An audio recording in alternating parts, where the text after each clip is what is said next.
ফুল amount কখনো invest করবেন না প্রথমে, কিছু অ্যামাউন্ট আপনার নিজের কাছে রাখবেন। সো আপনাদের সাথে কথা বলতে বলতে চারটা ট্রেড নিছি আপ ডিরেকশনে। দেখেন মার্কেটে কিন্তু প্রিভিয়াস ক্যান্ডেল রিজেকশন আইছিল, সেলার্স কিন্তু অ্যাক্টিভ হইতে চাইছে, বাট রিজেকশন দেখার পরও আমি আপ ডিরেকশনেই ট্রেড নিছি। কারণ যেই ক্যান্ডেলের পোটেনশিয়াল এই পর্যন্ত যাওয়ার আছে, নেক্সট ক্যান্ডেলের পোটেনশিয়ালও থাকবে। এটা হলো প্রথম কথা। দ্বিতীয়টা, দেখেন এই মার্কেটটা হলো ফুল up trend market. So always up trend মার্কেটে বায়ার্সরা অ্যাক্টিভ থাকে।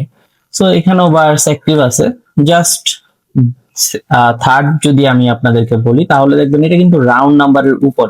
সো রাউন্ড নাম্বারের উপরে বা নিচে যদি কোনো ক্যান্ডেল থাকে, তাহলে ওইটা সবচেয়ে সেফ ক্যান্ডেল থাকে, জানেন।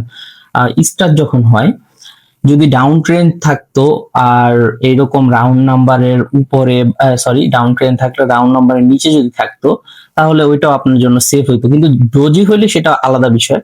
গাইস দেখেন ট্রেডটা কিন্তু প্রফিট করে ফেলছি। আর দেখেন ডোজি হলে সেটা আলাদা বিষয়, এইরকম ডোজি হলে সেটা কিচ্ছু করার নেই। বাট ট্রেডিং এরকমই, আপনার লস হবে প্রফিট হবে, বাট আপনার কনফার্মেশন থাকতে হবে 99%। 1%-এর লস হয়ে গেল যাতে আপনার মানে আফসোসটা না থাকে, পরের ক্যান্ডেলে আপনি সেই লসটা রিকভার করে নিবেন।